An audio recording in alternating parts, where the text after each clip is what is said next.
I want you guys to understand that a party girl is always a party girl. I'll never forget, I was at a hockey game in Vegas. I got excellent seats. I'm sitting um, right behind the hockey players, right? I'm sitting behind the team. And um, I just hear like somebody yelling. I'm looking back, and there's this older white lady. She lit. You know what I mean? She did apparently hit a couple of drinks, and she turned up. She probably about like in her early 50s, lit, standing up, dancing, just doing too much. In general, too much. Like she could have been a 21-year-old girl. She was still doing too much. But for a 55-year-old woman, she was doing way too much. I looked at my assistant, and my assistant was looking at me like shaking her head. And then she basically said something to the effect of, once a whore, always a whore, you know, which I was like, yeah, you foul. But it's true, once a party girl, always a party girl. Like they thrive and live on that scene. That's what they're seeking. They don't enjoy the simple things in life, like curling up on a couch with their man. They don't enjoy the simple relaxation of a barbecue at home just with their family. They don't enjoy the easy, calm parts of life, like playing a board game. If a woman can't play a board game, then something's wrong. She needs too much stimulation. She's probably not going to be a good mother or a good spouse. So she won't change if she's a party girl. And even more dangerous is if you're an introverted person or you're very much so the opposite of a party girl, you're really going to have a lot of issues as your relationship grows time wise, not as it grows, but as it progresses in time. Because the things she's going to want to do and the people she's going to hang around are going to be in agreement with her mindset and her lifestyle that she's had before she met you, which is happy hour and drinking and all these things. And you're like, well, I don't drink, I don't go to happy hour, I don't like bars. And so now she's like, oh, okay, that's all right, I'm just going to go for a little bit. She's going without you. She's not going to change who she is, she's just going to go without you. And then that's going to draw a wedge between you and also who she meeting while she's out at this happy hour. You did looking hella single. And even if she don't look single, it's not like them savages out there care anyways. So point is, you don't want to be that misaligned with the female to where you're like, oh, opposites attract. You could say that if you want. You could say opposites attract, but if the girl's an alcoholic and you don't ever drink alcohol and you don't even know what it tastes like, that's opposites. But that's a big gap to where y'all ain't gonna come together, and it's probably gonna be a problem. Opposites attract, I don't think that's a very intelligent phraseology for relationships, if we're being honest. If opposites attract, that's like saying, okay, I'm a Muslim, she's an atheist. We attract. I'm deeply religious and she's deeply anti-religious. She doesn't even believe God exists. We attract. Think about how foolish these common phrases are. And that's why you need the ism to break this stuff down, because we're not just taking the world as it's been delivered to us, which is non-organic, GMO, you dig? A lot of nonsense. Opposites attract. Give me a break. It's silly. The girl's tall, the guy's short. Opposites attract. The tall girl wants the short guy. Opposites attract, right? Think about how ludicrous this stuff is. And this is just talking in this one small area of life, which is romance. But you hear these kind of lies being perpetrated about so many things in life. And that's why it's important to take a second look and ask yourself constantly, is that true? You hear this stuff. Is that true? And a lot of times you'll find like, nah, that's not true at all.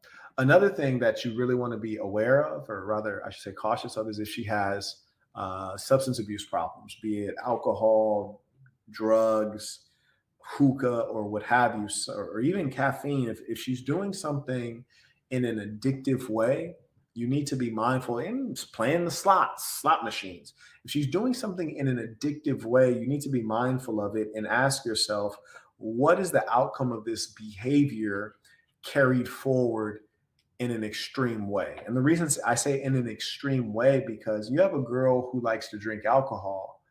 Well, when she gets stressed or angry or depressed or sad, that probably is going to increase her reliance on that vice. So how does that manifest in your relationship now?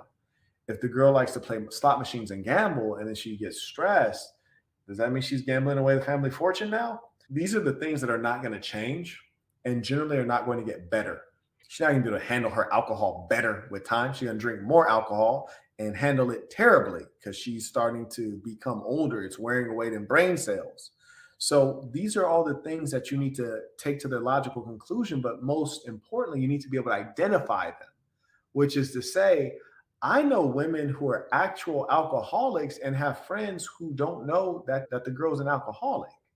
You see what I'm saying? So that's the challenge, is that their vices, because of the kind of company they keep, they might not even be aware that they have that vice. Because in a place like Las Vegas, for example, you can go out Monday, Tuesday, Wednesday, Thursday, Friday, Saturday, Sunday, and drink every single night. And in many cases, the alcohol is free. You wouldn't know that you have an alcoholism problem because you're always at the party, and naturally people are going to drink in the club. But you move out of Las Vegas and you move into, say, Denver, Colorado with your wife. So you took your wife from Vegas, you got a job in Denver, Colorado. And now she's like getting this itch and she can't really figure out what it is. And then she realized, oh, I think I want to go to happy hour. And then now it looks like a problem. It didn't look like a problem before when she was in Club Hakkasan. She was in excess, turned up with the girls taking selfies. It didn't seem like a problem that she was drinking every night because she was at a party. But now she's going to find ways to drink every night. Now you're like, damn, she just going to the bar is a problem.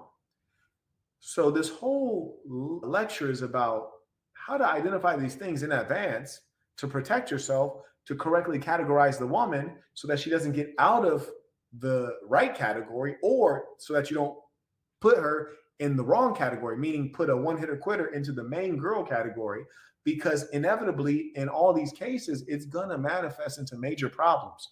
And it's not like you can't deal with it when it happens. But the question is, would you rather fix a flat tire or not have a flat tire? I'd rather not have a flat tire. And that's what we're dealing with here. And I also want to encourage you guys.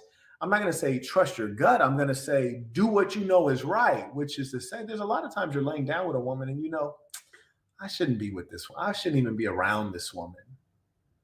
Stop then. Stop. Right? Like, stop.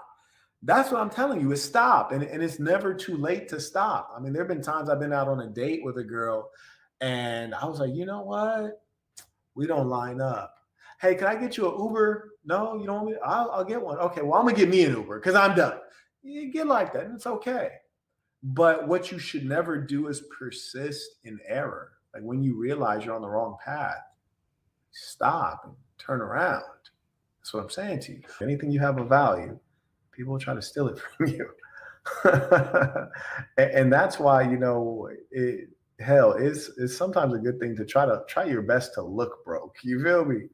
Good Lord, this is a wicked world. People don't, I was just telling a chick this recently. I say, you know, I got to be cautious around women because it's so much easier for them to steal $1 million than to make $1 million. Like I see these women clearly, like they ain't about to make $1 million, but they could steal $1 million. They could hit you with a lawsuit, an allegation, make you settle out of court. Yeah, they rather steal $1 million because that's the only way they're going to touch $1 million.